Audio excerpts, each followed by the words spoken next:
What if the therapist helping your teen is secretly the one society warns you about? What price does love demand when your truth threatens everything you built? Can one honest conversation rewrite a lifetime of fear and judgment? Elliot adjusted the microphone on the podium, his fingers steady even as his pulse raced. The auditorium at Northwestern University in Evanston, just outside Chicago, hummed with the low murmur of parents settling into their seats. Flyers from the local PDA had promised a discussion on youth mental health, but everyone knew the real reason they had shown up. For weeks, online forums and church bulletins had branded him the problem. Masters in psychology, yet he's poisoning our kids, one headline read. Elliot glanced at the empty chair beside him on stage, the one reserved for the moderator, and wondered if Xavier would make it in time. They had met 2 years earlier at a quiet coffee shop on Michigan Avenue. Xavier, then 28 and climbing the ranks at a downtown marketing firm, had been nursing a latte while scrolling through job listings. Elliot, 32 and fresh from his residency, had sat across from him by accident, spilling notes about cognitive behavioral techniques for identity crises. Their conversation had drifted from work to weekend hikes along Lake Michigan, then to late-night talks about growing up different in the Midwest. Xavier's family still lived in a tidy suburb of Indianapolis, attending the same Lutheran church his father had led for decades. Elliot's own parents in St. Louis had accepted his orientation years ago, but they never spoke of it at Sunday dinners. Now, the backlash threatened everything. A parent advocacy group had circulated petitions claiming Elliot's private Instagram posts, subtle pride flags at pride parades, quotes from Brené Brown on vulnerability, made him unfit to counsel teenagers. The university had paused his contract pending today's forum. Elliot scanned the crowd and spotted familiar faces. The mother of a 16-year-old boy he had helped through panic attacks, the father who once thanked him for saving his son's GPA. Their expressions mixed curiosity with suspicion. The side door opened. Xavier slipped in, tie loosened, briefcase under his arm. Their eyes met across the room, and for a second the noise faded. Xavier gave a small nod, the kind that said, "I'm here, we've got this." Elliot felt the nod in his chest loosen just enough to breathe. The moderator, Dr. Lena Torres, stepped up. Today we examine how mental health professionals can best serve our youth without crossing invisible lines. Her tone was neutral, but the room leaned forward. Elliot began his opening remarks, voice calm, citing studies on adolescent depression rates in conservative communities. He avoided the word gay at first, focusing on general support. Yet every parent in row 3 seemed to be waiting for the slip. As he spoke, Elliot's mind drifted to the night Xavier had first said, "I love you." They had been on the rooftop of Elliot's apartment building overlooking the river, city lights glittering like scattered stars. Xavier had confessed his fear of disappointing his father, the Reverend Michael Harlan, whose sermons occasionally touched on traditional values. Elliot had held him then, promising they would face whatever came together. That promise felt heavier now. A hand shot up in the audience. Dr. Reynolds, my son came home quoting your advice about accepting yourself. Is that the kind of influence we want? The voice belonged to a woman in a navy blazer, her face tight with worry. Elliot answered carefully, emphasizing evidence-based care. But the question hung like smoke. Xavier sat 3 rows back, jaw clenched. He knew the petition's author was his own father, though Reverend Harlan had no idea his son was dating the target. The secret had protected them until now. Elliot finished his segment and stepped down, heart pounding. The seminar had only begun, yet the first crack in the facade had already appeared. Outside in the hallway during the break, Xavier pulled him into a quiet alcove. "You were brilliant," he whispered, thumb brushing Elliot's wrist. "But Dad's here." I saw him in the back. Elliot's stomach dropped. The man who had once preached against modern influences was in the same room as the truth he refused to see. They stood there, foreheads nearly touching, the weight of 2 years of stolen weekends and whispered plans pressing between them. Elliot realized then that the real battle was not on stage. It was the choice they would both have to make before the day ended. The break ended too soon. As they returned, Elliot caught Reverend Harlan's stare, cold, calculating. The second half would decide everything. The lights dimmed slightly as Dr. Torres introduced the panel's next speaker, a representative from the Concerned Parents Coalition. Reverend Michael Harlan rose, Bible in hand though the topic was psychology.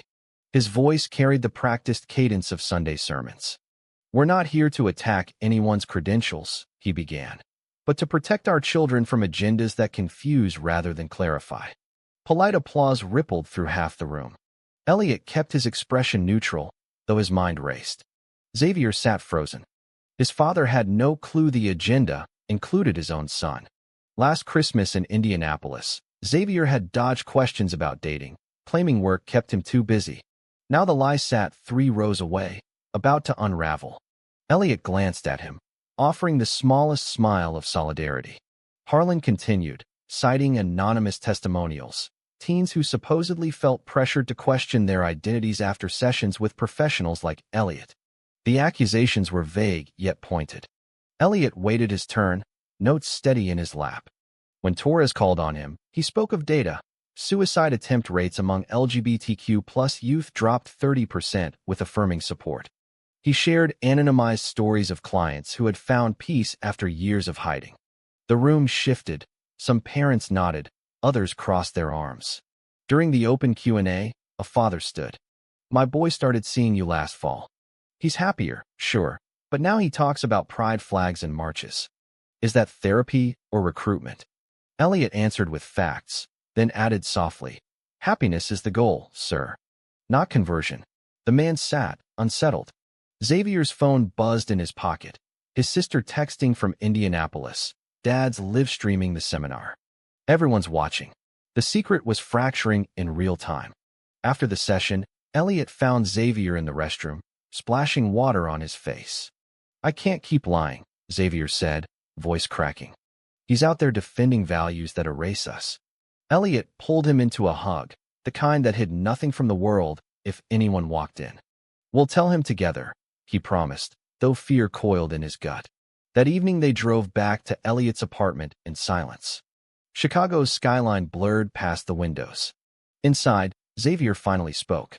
"Remember when we first kissed? You said love shouldn't cost us our families."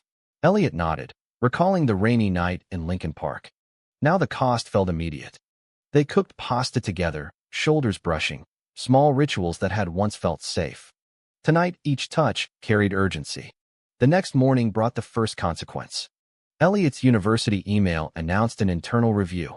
Xavier's boss called. Rumors had reached the firm. They spent the day fielding calls, rewriting schedules, and holding each other when words failed. Elliot's mother texted from St. Louis, saw the news. "Proud of you, son." It was the first time she had acknowledged his relationship publicly. The warmth helped, yet the larger storm brewed. Reverend Harlan's sermon that Sunday in Indianapolis went viral. Clips showed him waving the petition, naming Elliot directly. Xavier watched on his laptop, tears silent. Elliot sat beside him, hand on his knee. "We face this as us," he said. Xavier nodded, but the boy who once feared disappointing his father now faced losing him entirely. The following week blurred into strategy sessions and sleepless nights. Elliot met with his department head, presenting case studies that proved his methods saved lives. The review board listened, yet the petition had gathered over 2,000 signatures.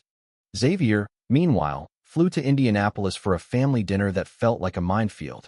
His mother hugged him tightly. His sister avoided eye contact. Reverend Harlan sat at the head of the table, discussing the Chicago situation, without knowing his son was the secret at its center.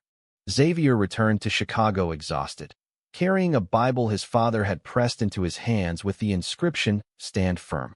That night he and Elliot argued for the first time.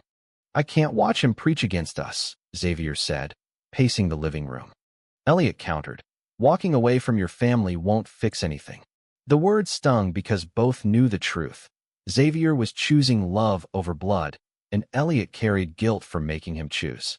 A misunderstanding deepened the rift. One of Xavier's colleagues, unaware of the relationship, forwarded an anonymous tip to Reverend Harlan suggesting Xavier had influenced the psychologist's views. The email arrived while Xavier was at work. His phone exploded with messages. When he confronted Elliot, hurt flashed in his eyes. "Did you tell anyone?" Elliot swore he hadn't, but doubt lingered. They slept on opposite sides of the bed, the first cold night in 2 years. The university scheduled a second public seminar for the following Friday, this time inviting parents to share testimonies. Elliot prepared meticulously, practicing in front of the mirror while Xavier watched from the couch. "You look like the man I fell in love with," Xavier said quietly, bridging the gap. They reconciled over takeout Thai food, promising honesty no matter the cost. Thursday night, Elliot's phone rang, his old mentor from grad school. "The board is split," she warned. "One more public misstep, and they'll cut the program." Elliot hung up, staring at the ceiling. Xavier curled against him. "Whatever happens, we rebuild together." The words anchored him. Friday arrived with pouring rain. The auditorium filled again, cameras rolling for local news. Reverend Harlan sat front row, arms crossed. Elliot took the podium, heart steady this time. He shared a story of a 17-year-old client, anonymous, who had attempted suicide before finding affirming care. "That boy is now in college, studying engineering," Elliot said. "His parents thank me every month." Murmurs spread. Then Xavier stood in the audience, voice clear. "That boy was me." The room froze. Reverend Harlan's face drained of color. The revelation hung in the air like lightning. Parents whispered. Elliot stepped down, moving to Xavier's side. In that moment, the seminar transformed from debate to confession. Chaos did not erupt immediately. Instead, a stunned silence settled. Reverend Harlan rose slowly, Bible trembling in his hands. "Son," the single word carried decades of sermons, prayers, and expectations. Xavier faced him across the aisle. "Yes, Dad. Elliot saved my life. Not by changing who I am, by helping me accept it." Parents shifted in their seats. One mother, whose daughter had struggled with anxiety, began to cry quietly. Another father, the one who had questioned Elliot earlier, lowered his head. Dr. Torres wisely opened the floor. Testimonies poured out. Mothers who had lost sons to suicide after rejecting their identities. Fathers who regretted years of silence. The narrative shifted from accusation to shared pain. Elliot watched Xavier stand tall, the man who once hid in shadows now claiming his truth under bright lights. Pride swelled in Elliot's chest, mixed with fear for what came next. After the session, Reverend Harlan approached them in the hallway. His eyes, red-rimmed, met Elliot's. "I need time," he said simply. Xavier nodded, tears falling freely. The three men stood in awkward silence until Harlan turned and walked away. That weekend, Xavier's family descended on Chicago. His mother hugged Elliot awkwardly at the apartment door. His sister asked quiet questions about therapy. Reverend Harlan sat on the couch, hands clasped, listening as Xavier recounted panic attacks in high school, the nights he had prayed to be normal. Elliot added facts, never preaching. By Sunday evening, Harlan had not apologized, yet he had not condemned. "I'll pray on it," he said at the door. It was the first crack in a lifetime of stone. Meanwhile, Elliot's university review concluded. The board voted to reinstate him with guidelines for transparency. The petition lost momentum as parents who had signed began contacting Elliot privately, seeking help for their own children. The tide had turned, yet Elliot felt no victory, only exhaustion and the weight of every choice that had led here. Xavier quit his marketing job the following Monday. "I want to help others like me," he told Elliot over breakfast. They spent the afternoon planning a nonprofit support group for LGBTQ+ youth and their families. The idea felt like rebirth. Yet old wounds lingered. Elliot's internal monologue still replayed the moment he had nearly walked away to spare Xavier pain. Xavier admitted missing his father's Sunday calls. Growth, they learned, was not linear. Months passed. Spring arrived in Chicago with tentative warmth. Elliot and Xavier's support group met weekly in a community center near Wrigley Field. 20 families showed up the first month, some hesitant, others desperate. Elliot facilitated discussions on communication. Xavier shared his story without flinching. Reverend Harlan attended once, sitting in the back, listening. He left without speaking, but sent a text later, proud of the work. It was progress. Elliot's family visited from St. Louis for Easter.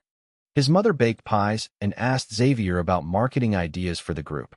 His father clapped Elliot on the back, gruff but genuine. The dinner table felt whole for the first time. Yet conflict resurfaced when an old colleague of Elliot's leaked private session notes to a tabloid, twisting words to suggest unethical boundaries. The article went viral overnight. Xavier found Elliot on the balcony at 2 a.m., staring at the lake. "They're calling me a predator now," Elliot whispered. Xavier wrapped arms around him. "We fight this together." The betrayal cut deep. Elliot questioned every decision. Had loving Xavier cost him credibility? Xavier wrestled with guilt for being the visible partner. They attended couples counseling themselves, a humbling twist. The therapist, a straight ally, helped them name the fear, losing each other to the very fight that brought them together. The university stood firm this time, issuing a statement of support. Parents from the original seminar wrote letters of defense. One mother whose son had thrived under Elliot's care organized a counter-petition. Slowly, the narrative flipped again. Xavier's father called one evening.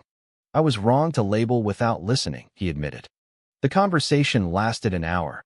Tears, silences, tentative forgiveness. Xavier hung up shaking. Elliot held him until dawn. Summer brought their first vacation together, 2 weeks in a cabin in Door County, Wisconsin. No seminars, no petitions. Just hiking, reading, and long talks about the future. Elliot proposed on the last night, ring hidden in a book of poetry. Xavier said yes through laughter and tears. The ring felt like armor against every future storm. Fall returned with new beginnings. Their wedding was small, held in the same community center where the support group now served 80 families. Reverend Harlan officiated, his voice steady as he spoke of love transcending doctrine. Elliot's parents stood beside Xavier's mother and sister. The room filled with clients turned friends, parents who had once protested now toasting the couple. Elliot looked at Xavier under the simple arch of autumn leaves and remembered the frightened man who once hid in coffee shops. They had both grown.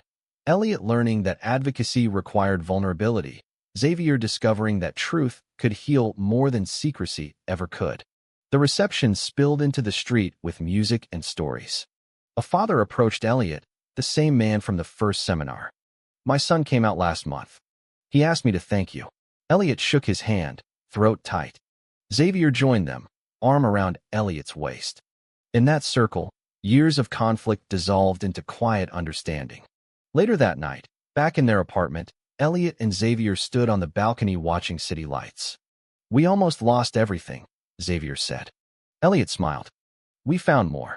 They danced slowly to no music, the kind of moment that needed no words. The support group expanded, funded by donations from changed families. Elliot continued teaching at the university, now with a tenured position focused on inclusive mental health. Xavier launched a podcast sharing family reconciliation stories. Their life was not perfect. Holidays still carried tension, old fears sometimes resurfaced, but each challenge strengthened the bond they had chosen. In the end, the label bad influence had become a badge of courage. The seminar that once threatened to destroy them had instead rebuilt an entire community. Elliot and Xavier had learned that the bravest act was simply refusing to hide. As the years unfolded, they watched young people walk taller because two men had dared to stand together. The journey had been painful, beautiful, and entirely theirs. In reflecting on Elliot and Xavier's path, I see how fear thrives in silence and love dismantles it one honest conversation at a time. The story reminds us that identity is not a threat but a gift, and that parents and children alike grow when they choose listening over labeling. No grand speech is needed, just the daily decision to show up for the people we love. That quiet courage changes everything.